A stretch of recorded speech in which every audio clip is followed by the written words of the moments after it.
Welcome in to the show, and holy smokes, is it a robust show today? Off the jump, we're going to get to Jake Butt here in a second. NFL tight end, pick North grad, also member of the University of Michigan's football team as well. We got Bill Bender, the Sporting News after that. We got headlines, we got tailgate talk. We got Jim Tressel, former Ohio State coach, president at Youngstown State University, going to join us a little bit as well. So a massive, massive show. But off the jump here, we got our guy, Mr. Jake Butt, who's incredibly busy. He's going to be calling Maryland Penn State this weekend, so we're pleased to welcome him in. Jake, before we get to the game here, they've shifted the Big Ten schedule around. It always used to be Penn State, Michigan State to end the season for the Governor's Trophy or the land-grant trophy. That's changed up. Now you've got Penn State and Maryland. Kind of your thoughts on that initial game after what you saw at Penn State last week? Man, listen, I have concerns about Penn State because there's excitement around the program now with the expanded playoff that there'll be a playoff team. But to me, that's just a label. The only thing that changed at that point is a label. And if you feel good about labels, you're not in the right business. I have concerns about their ability to win in the trenches. I think we look at the past few years of college football, Michigan, Washington. Washington won the Joe Moore Award. Michigan was in the running. The years prior, it was Georgia. It was Michigan. You have got to be able to win in the trenches down the stretch of these games. We saw Ohio State, the difference in the Ohio State-Penn State game. Goal line stand and then finish with the ball in your hands. And like in two of their last four games, Tyler Warren's led their team in rushing. I like Singleton and Katron Allen, but I have concerns in their ability to finish games by running the ball. And I think that's going to cap their ability to make a run in the playoffs. All right, last week's game, Ohio State, Indiana, 38-15, punctuation point there at the end of the game. Has your view of Indiana in this college football playoff, because everybody was talking SEC and then the SEC just imploded, bunch of ranked teams losing to unranked teams. Do you still think they're worthy having that one loss comparatively in the national landscape of being in the college football playoff?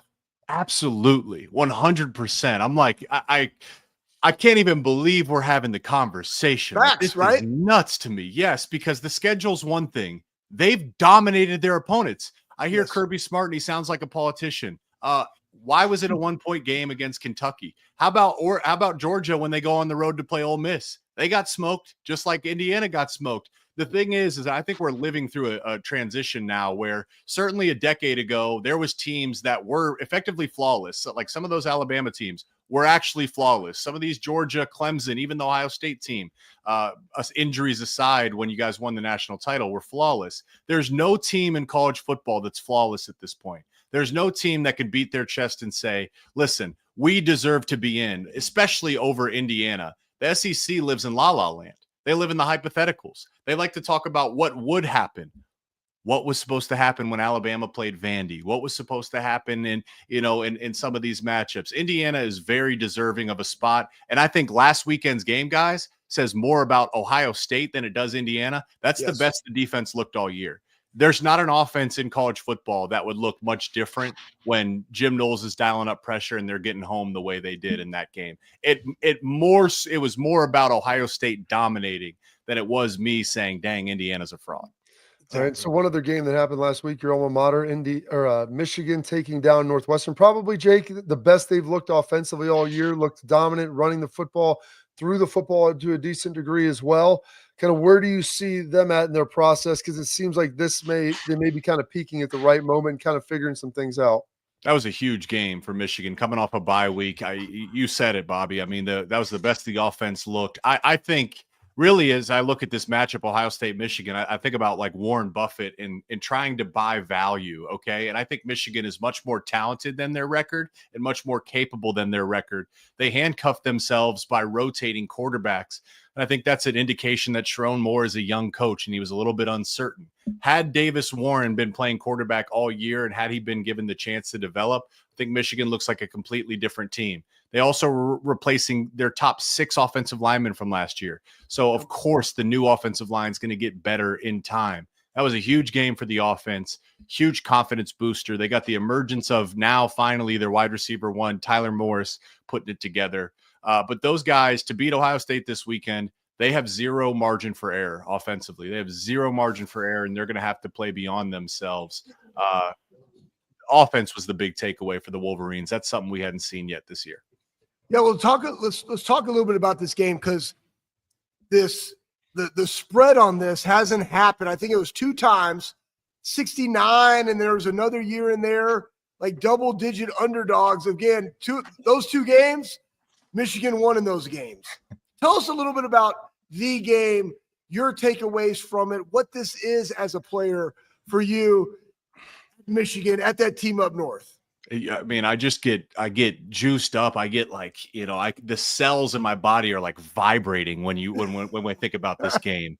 It's almost like a spiritual psychedelic experience. Like there's an energy that you can tap into that's beyond yourself. The level of focus, like when a ball was coming my way, I could see the singular atoms in the tip of the ball. Like you're just so focused. And my freshman year, 2013, Ohio State was number 3 in the country. Michigan, we were 7-5 or 6-4, something like that. We weren't a good team. We were unranked. And yet that was a really close game. And I was a true freshman and had a phenomenal individual performance. I played beyond myself. There's no time to be tired. Of course I couldn't be tired in that game. I remember an offensive lineman, gets ejected. He flips off the crowd in the buzz in the stadium. Yeah. And in comes my boy Pat Elfline too from Pickerington, Ohio, and he never gave that job back. It's different for so many reasons, man. Throw out the records. To see this big of a spread, I think it's given respect to Ohio State. I believe they're the best team in college football, even better than Oregon. But I just can't see a scenario where Michigan just gets ran off the field. There's too much pride here, right? There's just it can't be. It can't. At least I hope not. Maybe I'm just trying to cope. I mean, I guess I could see a scenario, but it can't be. Michigan cannot allow that to happen. Well, you talk about the trenches. Michigan did have to replace a number of their offensive linemen up front. That running game finally looked really good against Northwestern, more akin to what we've seen last year. Defensive line, you start talking about some studs up front. Mason Graham, Grant, like really talented guys, especially on the interior. Those guys showed themselves pretty well against Indiana, especially in that second half. Talk a little bit about that defensive line and how talented those guys are. There's two NFL defensive lines in this game. The 4 that the 4 that Michigan's going to roll out, Mason Graham, Kenneth Grant, that's 2 first rounders. Josiah Stewart, he's a little bit short. If he was 6'4", he's a first rounder, top 20 pick. Derek Moore across from him is probably a day 2, day 3 pick. That's an NFL defensive line. Same for Ohio State, Tyleik Williams, Ty Hamilton, JTT, Jack Sawyer. The defensive lines are the stars of this game. But for Michigan, they have got to keep this in a low-scoring game. And the Michigan defensive line has to dominate. Obviously, I give a ton of credit, guys, to Donovan Jackson to move out there to tackle. Like, that's vulnerable, Like, that's a guy that's an All-American and kind of stuck his neck out for the team against Abdul Carter and Penn State. I think he's gotten better every week. Benefit, Carson Hinsman played center all year last year, so at least you have that chance – communication and snapping the ball. Those guys are going to be ready. Ohio State's going to be ready, but this is the biggest task they've faced all year. Oregon's got a good D-line. It's not like Ohio State. It's not like Michigan. Indiana has a good D-line. It's not like Michigan. These guys, they're the truth, man. And I'm not just saying that because I'm a Michigan guy. Like, these guys are really, really disruptive. Mason Graham, if he doesn't want to be blocked, he won't be blocked. And it's hard to double team him because Kenneth Grant is 340 pounds next to him, and he won't get blocked. So those guys, if they want to win, have to play the best game of their lives. Yeah, I mean, Michigan versus Northwestern, right? They had 6 sacks and they only gave 11 yards rushing. Here's the thing that coming into this game, you're losing your potentially, and I like how Moore is like, I don't know, I'm not a doctor, kind of, Jim Harbaugh-esque, right? But number 1 corner is out potentially. Your tight end, all-time leading, tight end catcher there at Michigan. Better than Jake even. Better than Jake. I mean, like, well, listen, he's got me in the single season. I still got the career records. He got me in the single season. Good. Yes. Yeah. And say it with pride a little bit, man, because you're still from Central Ohio. That's right. But talk a little bit about how that goes in, next man up mentality, because we've seen it. We've talked about it at Ohio State, which is why I'm so proud of this line, that they're still able to produce, run the damn ball. It's a mindset But talk a little bit about how going into this game, how that impacts Michigan. Oh, it's huge. For Michigan to win, this has got to be a low-scoring game, and they got to control the clock. That means they have to convert third downs. The guy that they're going to lean on is Colston Loveland, their tight end. I mean, this guy really is unbelievable. I think he's a first-round pick. He's a savvy route runner, dependable hands. He understands leverage. Great with these little subtle push-offs. There's a push-off, and they're going to throw the flag, and then there's a redirect of momentum, and you'll get away with it. Third down, I mean, Ohio State's got to have a game plan. There's going to be this balance of if Jim Knowles wants to bring a ton of pressure, that means it's going to be very hard to double team Colston Loveland. If you double team Colston Loveland, then you have less resources to bring pressure. A little bit of the chess match. Obviously, the world knows Will Johnson and what he's capable of. I have no idea if he's going to play or not. I don't know his level of health. I don't even know the exact nature of his injury. But I will say, Colston Loveland, you guys would love this guy because he's a first-round talent that's been injured this year. He's been injured all year. He could have sat out. And there's people outside the program that are trying to sow seeds of division. Like, why is Colston going to play? Why play, man? Protect your draft stock. Stay healthy. Not only is that dude playing, he's straining. He's leaving it all on the field. And there's an emotional aspect where that's contagious for the rest of the team. When you see your best player and your leader not only deciding to play when he's not 100%, but playing as hard and as to the level that Colston's playing, there's ripple effects that benefit the team. All right, before we get you out of here, as you mentioned, Ty Hamilton, Jack Sawyer, Ohio guys from Pickerington, North Central. You're a Pick North guy. Sonny Styles. Yeah, Styles, both Renzo. the Styles brothers. I mean, there's a number of guys here from obviously your hometown, but being a Central Ohio guy, going up there, playing in Michigan, talk about that experience and the emotions of when you're playing at home, and then also ultimately coming and playing in the shoe in an area that you grew up in. Yeah. So first off, before you Buckeye fans say it to me, yes, I was 0-4. Okay, give it to me. I can take it. I own it. We had our chances and we fell short. So 0-4, I got to live with that for the rest of my life. All good, whatever. But this game, holy cow, man. My freshman year, it was Monday. The snow was falling and it was cold. It was Monday practice. And Brady Hoke came over and whispered in my ear. He said, hey, remember, they didn't want you. Like Ohio State didn't offer me a scholarship. And that was a point that I would tell our strength staff during conditioning, remind me that I wasn't wanted. In the squat rack, I'd say, remind me. And it's an untapped source of energy. Being spiteful and having a chip on your shoulder in football, that's a great, great feeling.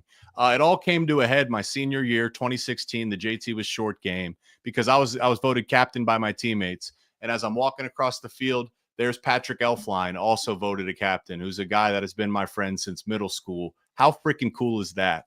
Yeah. Also, he won the Remington for the nation's best center, and I won the John Mackey Award. So shout out to Pickerington, a public school. We don't recruit. That's homegrown, baby. Homegrown. But gosh, man, going home, like at least, I always felt like I have a good relationship with Ohio State fans. There was always mutual respect, and people would say, I'm rooting for you, but not your team, or, hey, you played good, you didn't get it done. So there was always mutual respect, but gosh, you guys know, what do I need to say? Like, of course, this one's different. And the pain of loss is equal to the joy of victory. There's no middle ground. It is a deep soul it's a bruise on your soul when you lose, and the joy is a joy that you really almost can't get anywhere else. Absolutely. Gosh, very well said. Big Bud, you can catch him on the call, Big Ten Network, Penn State, Maryland this weekend. What's your score prediction, Bobby?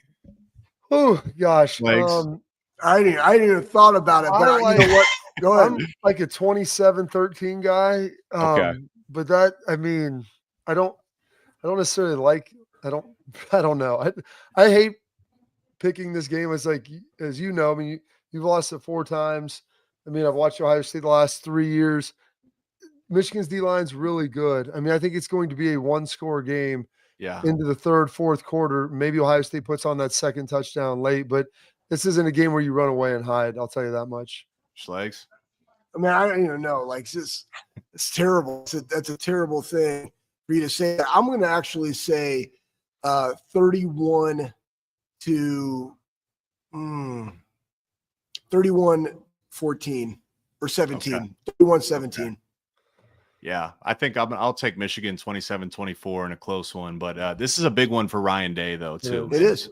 Last week was a big win. I think he's going to go for it on fourth down. I think he's got to be aggressive this year. Remember last year he punted at the 50-yard line, and then like the next possession, Sharon Moore gets it.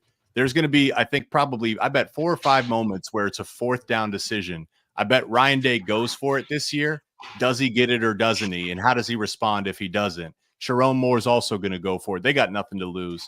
Who wins those fourth down battles, I think, are going to be huge emotional swings. Oh, gosh. Crazy aggressive game. It'll be a lot of fun, Jake. We appreciate you giving some time. I know you got a lot going on this week. Thank you, sir.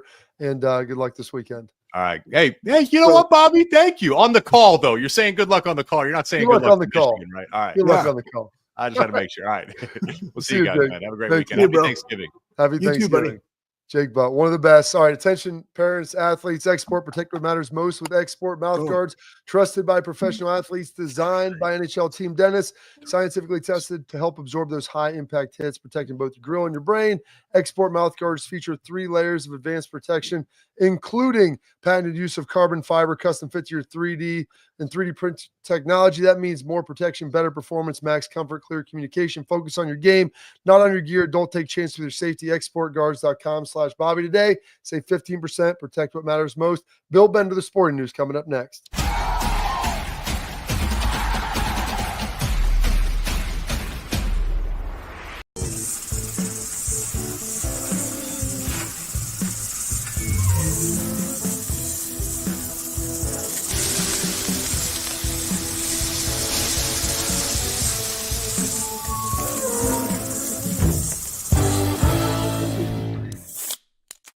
So we'll be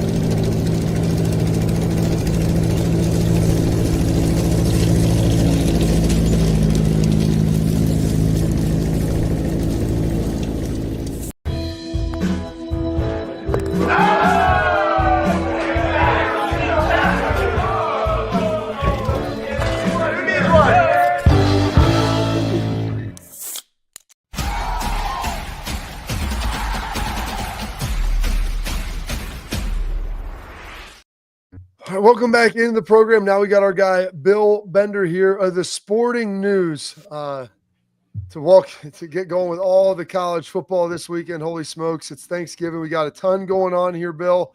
Just recapping last weekend and the chaos that you ultimately saw. Yeah, I mean, it started, I was at Ohio State, Indiana. You got a long look, and the way I put it is we found out that Indiana wasn't quite in the same zip code as Ohio State competitively. I think they would own that too. You look after the first drive, Indiana ran 17 plays for -3 yards the rest of the half. That Ohio State defense really put its stamp on the game with 5 sacks. Will Howard again. You look at his last 5 games, Bobby, 75% completion percentage, 10 touchdowns, 3 interceptions, just doing the things necessary to win football games. And going into this week, I think they should tap into that a little more, run some tempo to avoid. Jake was just talking about that Michigan defensive line. But in order to slow them down, you run some tempo and get the ball out to those receivers, high percentage passing game. And he's doing that as good as anybody right now. Yeah, you spoke on Will Howard. We talking about him a lot. Set an all-time career record, 6 games now with 80% pass completion. Right now, where we sit, Ohio State football, is he the guy for you? Because I heard some things in Cleveland about people that have trash takes on our guy, right? I mean, to me, he's exactly what Ohio State needed, not necessarily just what he's doing on the field, which is a testament to the coaching of Ryan Day and Chip Kelly, but he's exactly what Ohio State needs as a leader, especially going into this game, Bill. Yeah, I heard that too. I saw Bobby tweeted that and listened to it. I don't agree with the take. I know that he's part of this transfer portal era quarterback, but he's emerged as a leader for this team. His size stands out to me. Having a 6'4" quarterback that he'll play in the league. I don't know if he'll start. I don't care. I mean, you're looking at him from what he's doing now. And, I mentioned that stat. Now look at Craig Krenzel's last 5 games of the regular season in 2002, 61% completion percentage.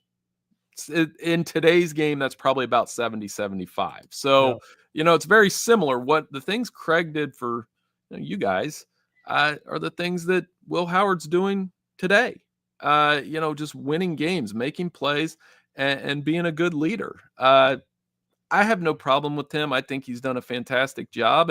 But as you guys know, he'll be judged on this next one more than anything else. Absolutely. It's a lot of chaos in the SEC last weekend, Bill. I mean, is that a function you think of parity there? I mean, or was it just people taking teams lightly, whether it was Ole Miss that you saw obviously struggling. I mean, you saw Alabama go to Oklahoma, kind of wild weekend to say the least. I walked into Kurt Signetti's press conference after the game, and we all kind of had premeditated columns. We're going to write about Indiana and their playoff value and did they belong? And, he walked in after Ole Miss lost. So I think the tone of his press conference was a little bit different. Despite what you see on TV, he was very complimentary of Ohio State. He still showed confidence in his team. He didn't really bite on the question about the late touchdown because I think, quite frankly, he didn't care. That's football. That happens. And they're in by virtue of Ole Miss losing and Alabama losing. And Texas, I almost forgot, Texas A&M lost on the road at Auburn. And what you're going to see over these next 2 weeks now, I think the Big Ten's safe with 4 teams. How do we try to squeeze Alabama into the college football playoff? That's the big narrative now. And I think the door that could open, let's say Miami loses to SMU. Are you guys taking a 2-loss Miami who's had some close calls? Are you taking that 3-loss Alabama team who does have some strong wins, but has some horrible losses, including Saturday's just total letdown at Oklahoma? Well, the hardest thing for me is you have BG right now in the college football playoff as 4. The Big 12 is such a mystery too. I just don't understand a group of 5 being able to be 4. And I understand the 1, but it's just different, right? Like, 1, what's your take on that? 2, who do you think is going to actually emerge from the Big 12 into the college football playoff with that first round bye? Well, I think once Arizona State wins the Big 12, if they win the Big 12, they'll leapfrog Boise State. So we'll have some order there. It'll make sense. Tonight's rankings will have Boise State over Arizona State. And for the time being, that will make sense. But Boise State barely beat Wyoming. So they're looking at, they better take care of their own business in the Mountain West. UNLV could give them a tough game there. So from there, I think Arizona State gets in. Right now, Miami and SMU could both get in out of the ACC. But I think we're living in a world where, to me, and I had this discussion, I don't know if I had it with you guys yet, I only see 5 teams that could actually win this thing. Maybe 6. I would go Ohio State, Oregon, capable of winning it. Notre Dame, if they continue to play the way they are capable of winning it. Texas, Georgia, capable of winning it. That might be it. I think everybody else is just a playoff team. It's interesting that you say that. What's the outside of Ohio State, Michigan? I mean, I know that usually gets a lot of eyeballs. It's rivalry week. It seems like a lot of them have kind of lost some of their luster, Bill. Is there another game this week that you'll be focused on outside of Ohio State and Michigan? We'll be in the press box for Ohio State, Michigan. And I know, Bobby, it's funny. First off, congratulations. I'm so excited for you for Saturday. That's amazing.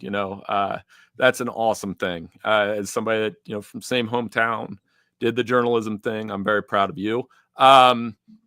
So good. I'm not tearing up, or we don't have to cry or anything about it. No, but listen, Bill, I've called a lot of games. I've never called a game of this magnitude that I'll be this emotionally invested in. Like this is, I'm like half terrified to see how I'm going to handle it, but I am very excited. You're going to attack and dominate, Bob. You're going to be freaking perfect. I have the easy job, Bobby. All I do is sit in the press box, type on a computer, and look and sit next to Dave Briggs from the Toledo Blade, who does a fantastic job there. But no, super proud of you. I'm looking forward to the game, and it's funny, the prediction you threw out there, I have the same one. I think it's going to be 31-13, 30-13, something like that, where if the Buckeyes have the chance to maybe tack a late one on, they will, because as Jake was saying in the last segment, Michigan has to be perfect. And I don't think they have a passing attack that is threatening enough to Ohio State's back 7 that Ohio State can load up on the run and stop them and flex this defense that has been so good. But I mean, that's really going to be the theme of this game, this Ohio State defense with several guys who came back. Jack Sawyer came back for this moment, and I don't think they're going to let it pass them by. Yeah, the hardest thing for me in this game, one, it's the game. Two, it's senior day. Three, we haven't started fast. How does that look? How do we settle in? That all the factors. To me, I'm with you, Bill. That's why I said 31. I didn't know, 13, 17, something like that, because I just don't see an answer, especially if their number one corner's out for our passing attack. You already mentioned tempo. How does Michigan hang in this game besides possessions? Like, does it have to be in Ohio State giving the game away? What do you feel that Michigan has to do to be able to compete in this football game? I would say that the same recipe that they were able to compete in the second half against Indiana. They have to get 3 and outs, maybe 6 and outs, if that, maybe give up 1 first down and then get off the field. They can't be on the field a lot because they do have a really good defensive line, but they don't have a ton of depth. So again, if Ohio State can swing it around, high percentage passing game, that I don't think Will Johnson's going to play. I don't know that for fact, but he hasn't played since the Washington game. So that's a long time to be out. And, you look at what Oregon and Texas were able to do against Michigan is they weren't running the ball well early, but it just wore on them. The more snaps you play, the more tired you get. So as long as Ohio State executes their drives, in some ways, Ohio State's offense to me resembles Michigan from last year. 2 running backs, quarterback with similar numbers to McCarthy. And, why are they better? They have Jeremiah Smith on top of all those things. So I think getting him involved, making a few big plays and getting that, the crowd into the game. The crowd was really into the Indiana game. So I'm anxious to see how much more into this one they're going to be. And I think the answer is going to be a lot. All right. Well, Bill, we appreciate the time today. It's an action-packed day. We're only going to keep you for one segment. We got Coach Tressel on deck. So it's an action-packed show heading here to Michigan Week. Thanks for the time. Enjoy Thanksgiving with your family and have a great week. All right, sir. You guys have a happy Thanksgiving. I am just honored that you fit me in between Jake and Coach Tressel. What an honor to be a part of this game in a small way. And I enjoy you guys' show. Have a great weekend. Happy Thanksgiving. I'll talk to you next week. Yes, sir. I'll see you on Saturday, Bill. Brother. Thank you. That's Bill Benner, the Sporting News. Make sure you check him out. He does such a great job there. All right. Got a quick break coming up. 9-1 against Michigan. Coach Jim Tressel joining us next.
Welcome back in the program here. Now pleased to welcome in a guy who was head coach at Ohio State for 10 years with a record in 9-1 against that team up north. Coach both Anthony Schlegel and myself and many other Buckeyes. And he's taking some time with us here on this Thanksgiving week. He's driving around the state of Ohio, making sure that he can do a great job with his podcast, putting folks on there. Coach Tress, thank you for spending some time with us today. My pleasure. You told me that I could do this driving, then you said I couldn't be driving. So I had to pull off. Well, you said you were – I thought maybe, someone of your stature, Coach. I didn't think you actually drove yourself anymore. I've never had a driver. Oh, goodness. Well, hey, we appreciate you taking some quick time with us Sure. today. We won't keep you too long. We're extremely excited. We talk about this game. I was working out earlier today. They had the HBO special playing that was leading into that 2006 game. You've been a part of this game as an assistant coach. You watched it being an Ohioan. Just general thoughts, of the Ohio State-Michigan game and what it represents to you. Well, it's the game you look forward to all year long. When you're in the weight room in January and you're in spring practice and then you're training again in the summer and you're talking about it in preseason, and then you get into the season and you don't talk about it as much or really even think about it as much, but you're always thinking about, I have to get better today so I'm ready for that day. Yeah. Hey, Coach, you're 9-1, right? Here's a question I've always had, and Bob and I were able to do a great podcast with you. It's all about the team. You as the coach, and I just always respect the eye of the coach. Going into those games, what were the things that you were like, we got it, right? Or like, we're on track, or we're on pace. Like the things that you saw as you went through that season, we're like, man, we're on pace. Because we had the Michigan period, like every practice for 5 minutes. I vividly remember those. We had watching Michigan game from the year before during spring football. But what was the eye of the coach for you, knowing that your team was ready to go play in this game? Well, the key was, did you really feel as if we were progressing and we were on an upward trajectory? That was, all we talked about, as you recall, was we got to be good in November, right? Yeah. And September's for pretenders and November is for contenders. And we just had to feel like we were getting better in November. And fortunately, I think our guys and our staff bought into the thing that, hey, we've got to analyze, we got to be self-critical, we've got to keep getting better in November, because ultimately our legacy is going to be, how do we do on that last Saturday in November? And so we always targeted that. And honestly, I felt throughout our time there that our guys believed that we had to keep getting better, no matter how good we were, no matter how good people were telling we were, or maybe people were telling us we weren't so good, but that our focus on was getting better. And and that's what I love. I get to practice about every other week there at Ohio State, and you could see the last couple times we were there, the confidence they played with, the pep in their step, the understanding of where they needed to get better. Listening, you could just see the way they were listening in the special teams. And you guys always tease me that the punt is the most important play in football. Hello, 14 points. Come on, will you finally admit that it's the most important play in football? I guess we'll give you some flowers on that, Coach. Thank I know you. that my wife, she had another version. She said, let's eliminate the punt, maybe make the punt obsolete. We'll be so good offensively and so good defensively, we won't see many punts anymore. Yeah, but here's the deal. The punt is on both sides, and mistakes on the punt are the most devastating things in the course of a football game. Just ask that guy that can't catch for Indiana. I remember talking to Groom back when he was the punter. I said, look, all I care is that the punter has the best hands on the football team, because you know what? As long as you never drop a punt, we're going to be fine. And the same thing with punt coverage. You can be playing great defense, and then you let a punt get out the gate, and you got a problem. So, yeah, I rest my case. I don't know how long I have to talk about the punt, but in 1921, you know the name John Wilsey, Wilce? Yes. Okay, John was the head coach at Ohio State in the 20s, and the Student Health Center is currently the Wilsey Student Health Center. He wrote in the 20s that the punt was the most important play in football, yet I still couldn't get you to believe that. Well, it helped. You brought in Earl Bruce, and he would always talk about that. And he brought up the 1950 Snow Bowl and the punt of Wes Fessler, and that being the only touchdown in the game. Don't you punt that ball, Fessler? Yes. Don't do it. Don't do it. It was so good. So you might be right in that. One of the other big things that you always said in this game, though, the toughest team would win, and toughness was generally spelled with winning the rushing battle, whether that was total yards or an average or whatever it was. But generally, when you watch a game, you could feel who was more effective at the line of scrimmage. Is that still true, do you believe, today with kind of how the game is played? Oh, I think there's no question. Earl used to always say that 200 rushing yards is worth more than 300 passing, because of the cumulative effect. If someone completes a 8-yard out route on you, okay. If someone runs over you and knocks you backwards for an 8-yard run, that's a different effect on the football game. And so, as you know, we used to always say, 1 yard is worth 2 in this game. 5 yards is worth 10. The rushing battle has to be won. And the rushing battle will usually turn into who gets the most explosives. Because if they're having a tough time stopping your run, sometimes they got to get more in the box. Sometimes they bite on the run fake, whatever. Usually, if you can run it, you will end up with more explosive gains. But obviously, you can't go without talking about the turnover margin, because turnover margin, rushing battle, and explosive gains.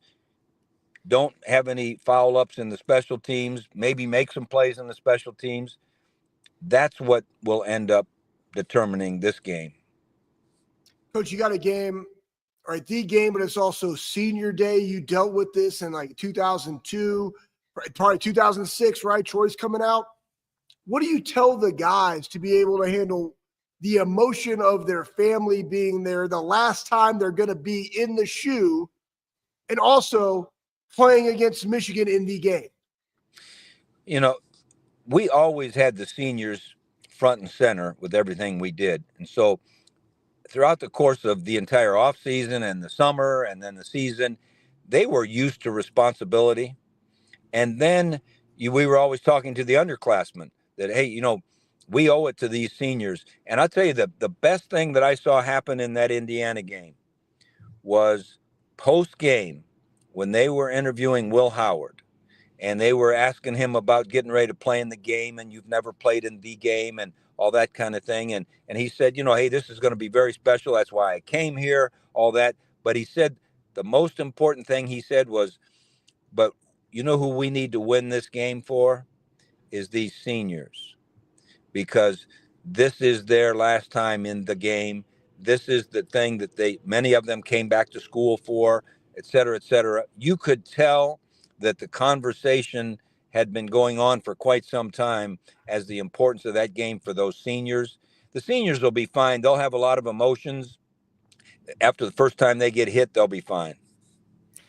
Absolutely. And I know, Coach, you think that I never listened to, but you always would have the keys to the game: mistake-free, opportunistic offense, relentless defense, and superior special units. And we've kind of touched on all of those. Heading now into this game, being the head coach of this for a decade now, Ryan being in his 6th season, very few people know what it's like to sit in that chair, and very few people age as quickly as the people that sit in that chair. As you know, it takes a toll on you. How do you balance being responsible and being aggressive, knowing that in this game, Coach, we always kind of watched you probably be a little more aggressive maybe in this than maybe normal? How do you balance that as the head coach? Well, first of all, I didn't say that you never listened to me. I just said that you didn't always listen to me. There's a difference. I know you listen part of the time, but no, I think that the personality of the head coach, whether you like it or not, is going to affect, especially at tight times and at high intensity times. I think it's going to affect the team. And so above all else, the head coach has got to have confidence painted all over his face. It's got to be obvious that, hey, we're going to win this thing. I mean, you guys were there in 2005. We're down by 10 or 11 points with 7 minutes to go. Yeah. But we didn't blink. We all looked at each other, and we had confidence in you. You had confidence in us. No one was unraveled, but we had some work to do, and we might have to do some different things or whatever. But, so I think it's been fun talking to Ryan about a lot of different things, whether it's the Ohio State-Michigan game or the advent of, how do we manage a thing where there's going to be playoffs and, hopefully multiple games. And what I love about him is he's a great student. He loves to pick your brain. And the more knowledge you have, the more confidence you have, the more sure of yourself you have. And I'm not worried at all about Ryan being aggressive, because he'll be aggressive. He'll do what the moment calls for. And, but, you guys know there's no more fun game than this one, because, it's going to be hard. I mean, you never wanted to go into those games where everyone thought it was going to be easy and maybe it wasn't as tough as the others. But this one, everyone knows it's hard. You can't wait. And you want to see you know what? I've been working all year long to see if I can match up. Well, Coach, one, I appreciate you giving Ryan those nuggets because, again, he does a great job. I feel that he makes them authentically him, right? And it's great to go out there and get resources, but he's just him because he can't be you. Can't be Urban Meyer. He's got to be authentically Ryan because that's what, like you said, the guys resonate with. I think that's why a lot of those guys stay, which is what I said that you're the best at, the relationship factor. I want to ask you this question. Going into this game, coaching into this game, the 2006 game, obviously it's memorable. When you were going through there, what was your mindset as the coach, right? Because you're doing a lot of stuff. You're talking to Bulls, calling plays, managing the clock. Like, when did you feel like, or what were those moments, or one particular moment story of, I got to go do this so we can go win this football game? Like, share a little bit of that with the people. Well, you know, the one thing about the 06 game was you knew those were two really good teams. Yep. And you knew you were going to have to be at your best.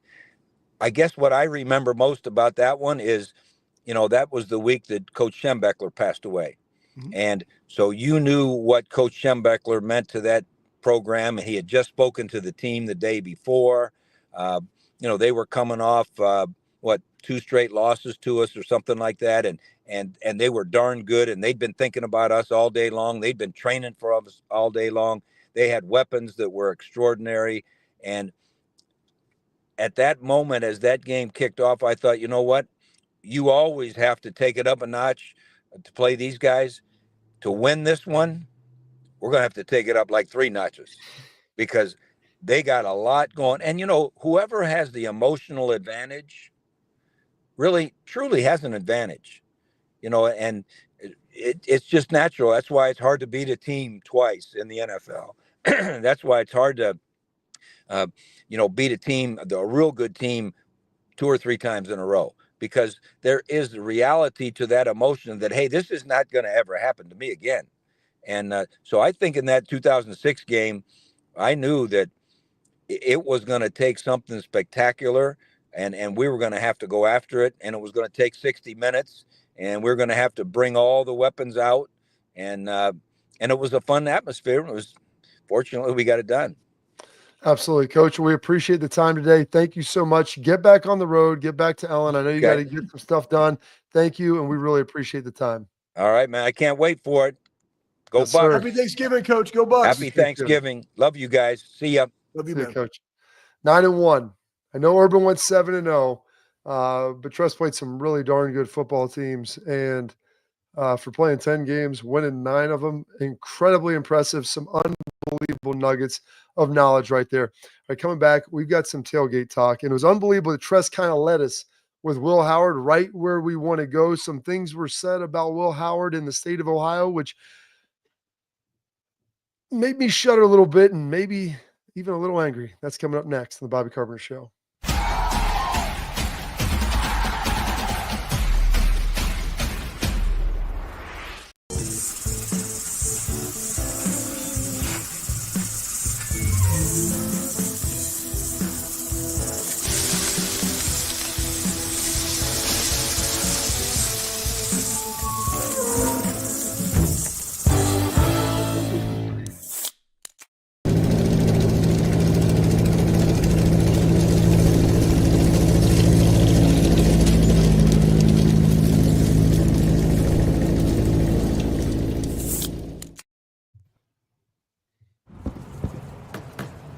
Get the most out of work, life, and all your outdoor adventures with top-selling upgrades for your truck. Guaranteed fit, free shipping, easy install, expert support, and thousands of dealers just a click away. Bring your truck to life. Real Truck. Upgrade today and save between $50 and $400 on select Real Truck products. Visit realtruck.com/specials.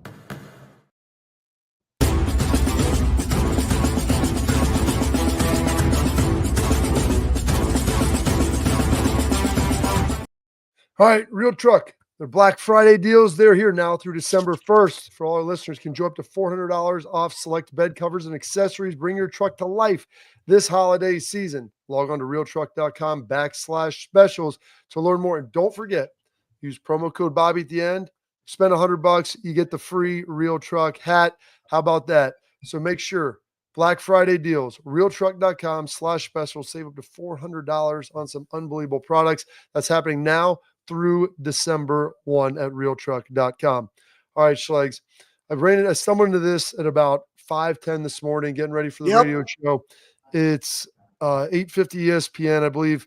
Goldman and Rizzy, if I'm not mistaken on that, talking about Will Howard and his status as a Buckeye, what he is as a player. Pat, I know we've got that in there. If you want to pull this up, listen to the audio and what was going down. Howard putting out the cigarette or whatever for Signetti. And I just, dude, beat Michigan first before you start. He is so not a Buckeye. Am I wrong? It's amazing. What is wrong with me? I did not like that. Dude, you're a hired gun. You've been here 5 months. He's running around screaming, Google it. What is that? Dude, Will Howard, let me tell you something, okay? If you are a mid-level Division I quarterback. Wow. With a bunch of really good players around you. I disagree. I think he's improved. I think he makes good decisions. He's a big kid, 6'4", not easily taken down. Is he enough to win a championship? Yeah. Is he the reason? No. But is he a contributor? Yes. That's how I see Will Howard. I'm going to All right, Schlegs. All right, I'll just jump that shit. You want me to, Bob? Because first off, I got two slapjakes. Probably rocking with a fanny pack.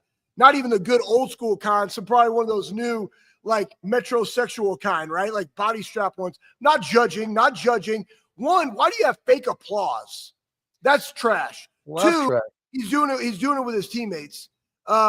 Three, look at his numbers. Because again, you and I are like, we're critical about guys. I just speak the facts. He has the most 80% completion games in Ohio State history. In the history of Ohio State, 6 of them over CJ Stroud, right? So he's done everything he needs to do. And I'll say this too.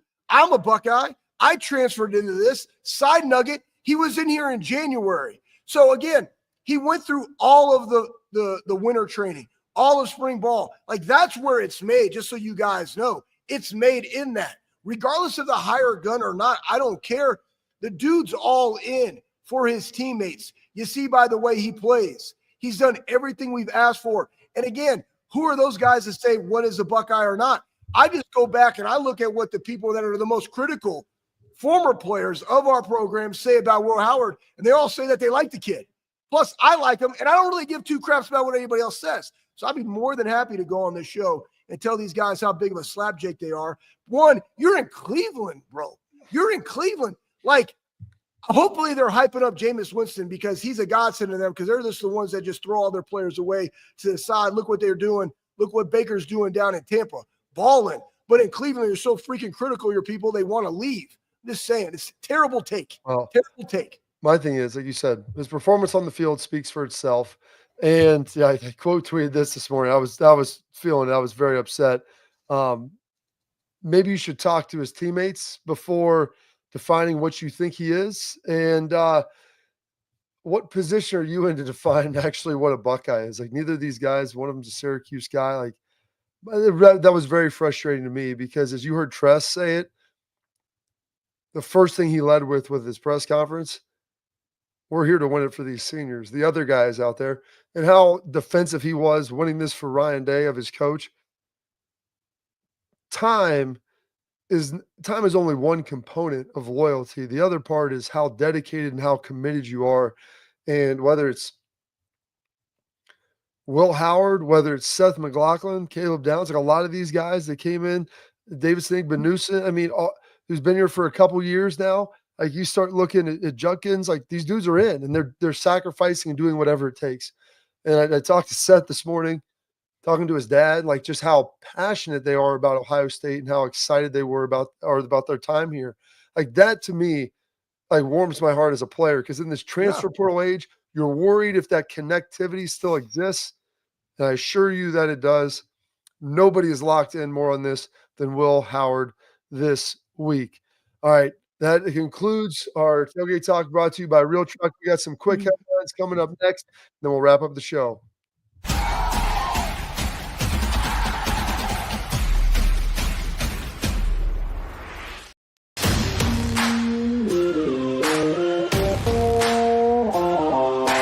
Hey, what's up, everybody? This is Bobby Carpenter. I want to give a huge thank you and a shout out to Affinity Whole Health, the leaders in the testosterone replacement industry. I've been on a testosterone replacement program for a few years right now, and I've got to tell you, it's been an absolute game changer. Affinity Whole Health has allowed me to be the best version of myself, both mentally and physically. I loved how easy it was to get started. I booked my free consultation, met with my prescriber, checked my numbers, and Affinity Whole Health designed a program that was customized to fit my needs. So I'm telling you guys, if you have low energy, you want to get rid of that spare tire around the waist or take it to the next level in the bedroom, Affinity Whole Health is the place to get started. So don't wait any longer. 5 minutes of your time, book your free consultation. You're going to love the way you feel.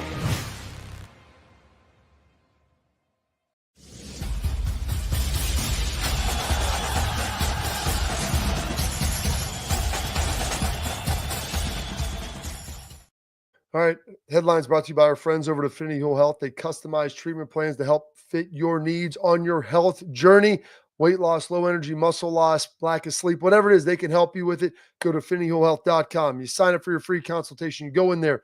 Maybe you want to lose weight. Maybe you want to gain muscle. Maybe you want both.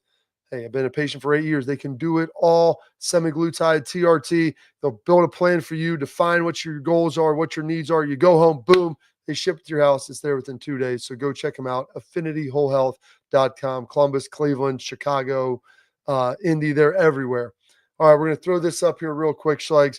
Ryan Day, one of the things Tress said, you need confidence. You need confidence. He was on the Pat McAfee show. Pat said, hey, coach, this Indiana team, they're the real deal. So are we, Schlegs. So are we. You're muted. You muted yourself. Unmute yourself. I unmuted myself. Hey, here's the deal. Coach Tress said it. You want your team to embody your head coach. There's levels to that, right? Because if your coach is so emotional, you have the ebbs and flows of that emotion.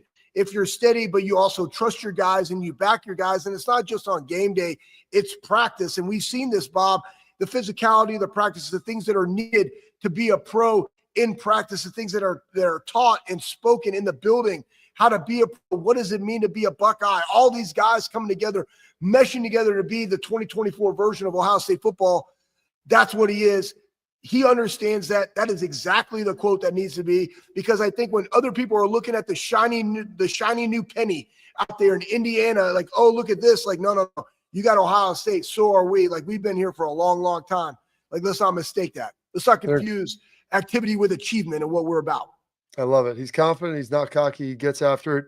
And his team embodies that. He's going to be authentically him. As Tress said, you've got to coach to who you are and your personality. And he's done a great job of that this year. All right, coming up, our guy Schlegs, he's going to wrap up the show.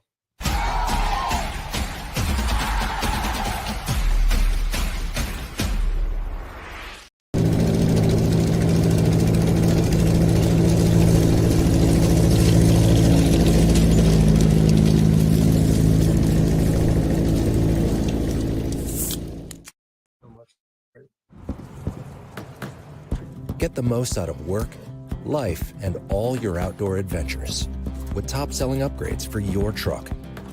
Guaranteed fit, free shipping, easy install, expert support, and thousands of dealers just a click away. Bring your truck to life. Real Truck. Upgrade today and save between $50 and $400 on select Real Truck products. Visit realtruck.com/specials.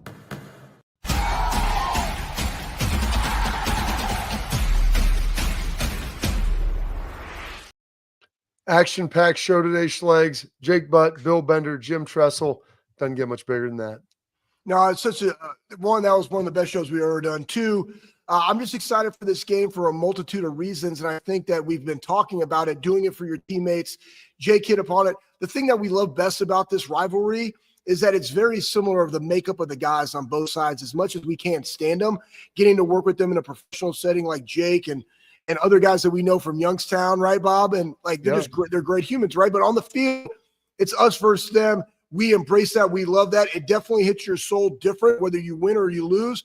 But in this, I'm really excited to see the battle up front with this new offensive line, semifinalists for the Joe Moore Award, Hintzman, Austin, right? Donnie on the outside, Fryer, Tegra, right? I'm excited to watch that matchup versus the Michigan D line. I feel very good about where we are defensively, but like that to me is where my eyes are going to be in this game. I'm excited to let it rip, baby. Let it rip. Well, I got another big show tomorrow, noon on. Ooh, tell the check it folks, out. Bob. We got Mr. Aaron James Hott going to be joining us right off the jump as he always does, or not noon, 12:30, apologize, noon 30, coming at you on Drinksgiving. And then John Jansen is going to join us as well. He is on the Michigan radio call and was a former lineman there. So give us some more perspective of what's going on with the team up north. Happy Thanksgiving. We'll talk to you tomorrow.